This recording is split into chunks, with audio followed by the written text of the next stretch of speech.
Hello, Radhe Radhe. आप सब कैसे हैं? मैं आशा करती हूँ आप सब लोग बहुत अच्छे होंगे। घर और किचन के मुश्किल काम अगर कुछ टिप्स एंड ट्रिक्स के जरिए किया जाए तो वही काम कम समय में और आसान तरीके से हो पाएंगे, जिसमें हमारा काफी पैसा भी बचेगा। ऐसी ही यूजफुल टिप्स लेकर के आई हूँ। पहली टिप, इस तरह के जो छोटे बॉक्स होते हैं घर में हम लोग यूज करते हैं, लेकिन कभी सफर वगैरह में जाना हो तो हम लोग इस तरह से छोटे बॉक्स में अचार वगैरह या कई चीजें रखकर ले जाते हैं और इस तरह से नॉर्मली पॉलीथीन में बांधते हैं। लेकिन क्या होता है, सफर में इस तरह से जो बॉक्स होते हैं उल्टे सीधे हो जाते हैं और उनके अंदर जो भी चीजें रखते हैं वो बहुत ज्यादा मैशी हो जाती है। आज बहुत ही अच्छा जुगाड़ मैं आप लोगों को बताऊंगी जिससे डब्बे अपनी जगह फिक्स रहेंगे, बिल्कुल भी इधर उधर नहीं होंगे। आपको पॉलीथीन में इस तरह से एक बॉक्स को रखना है, फिर पॉलीथीन को आपको इस तरह से मोड़ देना है।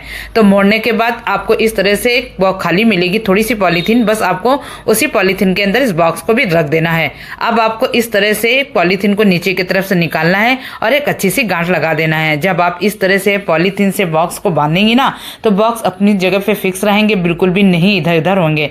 तो यहाँ पर देखिए मैंने अच्छे से गांठ लगा दी है। नॉर्मली हम लोग जब ऐसे ही गांठ लगाते हैं पॉलीथीन में बॉक्स को रख देते हैं तो वो डब्बे मैशी हो जाते हैं और गंदे हो जाते हैं, लेकिन इस ट्रिक का यूज करके डब्बे बिल्कुल भी इधर उधर नहीं होंगे। यूजफुल आइडिया, ट्राई जरूर करिएगा। अगली टिप मेरी यहाँ पर दिया को लेकर के है। चाहे आपके पास पुराना नया कोई भी दिया आप उसको लीजिए, बहुत ही अच्छा आइडिया बताऊंगी। यहाँ पे लेना है थोड़ा सा कोलगेट पेस्ट आपको थोड़ा ही से लेना है। अब पूरे पेस्ट को इस तरह से दियाली में आपको लगा देना है। लगाने के बाद आपको एक काम और करना है, ये बहुत ही अच्छा वर्क करेगा। तो यहाँ पर देखिए मैंने पेस्ट को पूरा फैला दिया है। अब आपको लेना है यहाँ पे थोड़ा सा व्हाइट विनेगर जो हम लोग अपने घर में यूज करते हैं।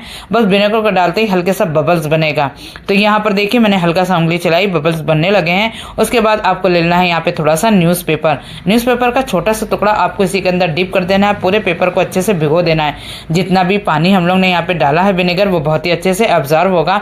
इसका यूज हम लोग किचन में करेंगे। जैसे किचन में हम लोग फ्रिज रखते हैं तो फ्रिज के अंदर अजीब सी स्मेल आने लगती है। हम लोग सोचते हैं अच्छे से क्लीनिंग के बाद भी इसकी स्मेल नहीं जाती है, तो आप इस ट्रिक का यूज़ करिएगा। इस ट्रिक से जो भी फ्रिज में स्मेल होगी वो फटाफट चली जाएगी। आप इसको एक कोने में कहीं भी रख देंगे तो आपको कोई भी दिक्कत नहीं होगी और जो बैड स्मेल है पूरी तरह से चली जाएगी। बहुत ही यूजफुल आइडिया, ट्राई ज़रूर करिएगा। अगली टिप मेरी यहाँ पे है कि रुई बाती को हम लोग कैसे अच्छे से बनाएं जिससे हम लोग का काम आसान हो जाए। दिवाली तो आ ही रही, तो यहाँ पे लेना है आपको थोड़ा सा कच्चा दूध। आपके पास पका दूध हो तो आप उसको भी ले लीजिए। उसके बाद आपको यहाँ पे ले लेना है रुई। तो कॉटन की रुई आपको लेना है, इजीली बहुत फटाफट बन जाती है। क्योंकि जब भी हम लोग मार्केट से इस तरह से रुई बाती लाते हैं, जैसे ही जलाते हैं तो बाती बहुत ज़्यादा इधर उधर लुढ़कती है। लेकिन जो हम लोग घर में बाती बनाएंगे तो वो इस तरह से जब भी हम लोग दिया बाती करेंगे वो अपनी जगह पर फिक्स रहेंगी। तो यहाँ पर देखिए दूध से आप जब इस तरह से बाती बनाएंगी तो बहुत ही अच्छे से बाती जलेंगी। अगर आपके पास दूध नहीं है तो आप पानी भी ले सकती हैं।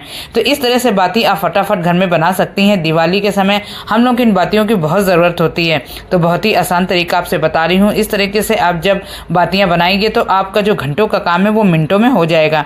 ये आसान तरीके से बन जाती है और कोई दिक्कत भी नहीं होती। यहाँ पर देखिए मैंने इतनी बाती बना ली है। और बहुत से आपने देखा होगा मार्केट में रेड कलर की बातियां मिलती हैं जो ऊपर की नोक होती है, देखने में बहुत सुंदर लगती है। तो बस आपको थोड़ी सी रोली लेना है, उसको भिगो लेना है। तो आप इस तरह से जो लाल बातियां होती हैं आप उनको भी बहुत ही अच्छे से बना सकती हैं।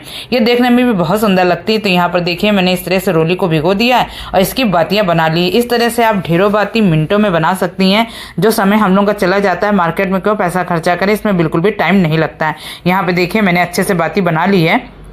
अब यहाँ पे आपको बताती हूँ जो दिया के लिए हम लोग बाती बनाते हैं उसको हम लोग कैसे फटाफट बना सकते हैं। उसमें बातियाँ बहुत सारी लगती हैं। तो यहाँ पे कोई भी अगरबत्ती ले लेनी है, उसका ऊपर का मसाला निकाल देना है, खाली छड़ को ले लेना है। अब यहाँ पे ले ली है मैंने रुई को आपको इस तरह से करके रख लेना है। आप देखेंगे कितनी फटाफट बातियाँ बन करके तैयार हो जाती हैं। ले लेना है ग्रेटर। तो ग्रेटर में आप बहुत ही अच्छे से बातियों को सेकंडों में बना सकती हैं, ज़्यादा टाइम भी नहीं लगेगा और ये फटाफट बन जाता है। बहुत से लोग हाथ में बनाते हैं लेकिन हाथ में बहुत ज़्यादा ये स्लिपी होती हैं। तो यहाँ पर देखिए इस तरह से बाती आप फटाफट बना लेंगे, बिल्कुल टाइम भी नहीं लगेगा। तो इस तरह से ग्रेटर का यूज करके आप बातियों को तो मिनटों में बना लेंगी। दीपावली में हम लोग को बहुत ज़्यादा काम रहता है, तो आप इस तरह का जुगाड़ करके पहले से ही ग्रेटर का यूज करके ढेरों बातियां घर में बना सकती हैं। मार्केट की जो बातियां होती हैं वो कभी कभी अच्छे से नहीं जलती हैं, लेकिन इस तरह से जब आप रुई से बनाएंगी तो ये बातियां फटाफट बन जाएंगी और ज़्यादा टाइम भी नहीं लगेगा। अगर आपके पास ग्रेटर से आपको बनाना है तो बना ले, वरना कोई भी पाटा वगैरह आप लेंगे उसमें भी ये फटाफट बन जाती है। तो यहाँ पे ले लिया है, जिसमें हम लोग रोटियां वगैरह बेलते हैं। तो आप इसमें थोड़ी और बड़ी बातियां बना सकती हैं, ज़्यादा बड़ी बाती आपको चाहती इस तरह से बना लें। तो ये बहुत ही आसान तरीका है बाती बनाने का। सेकंडों में आप 100-150 बातियां आराम से बना सकती हैं। तो यहाँ पे देखिए मैंने ग्रेटर की हेल्प से और इस तरह से बाती की हेल्प से बहुत ही अच्छे से अगरबत्तियों को बना लिया है। तो बहुत ही ईजी तरीका है। इस दिवाली से पहले आप इस ट्रिक को ज़रूर अपनाइएगा और ढेरों बाती और जितनी भी दिए आपको जलाने हैं आसान तरीके से जला पाएंगे। अगली टिप मेरी यहाँ पर नींबू को लेकर के है। वैसे तो नींबू हम लोग लाते हैं घर में यूज़ करने के लिए, लेकिन ठंड का मौसम आता है, लेकिन कभी कभी हम लोग को नींबू की ज़रूरत पड़ जाती है तो हम लोग स्टोर करके रखते हैं।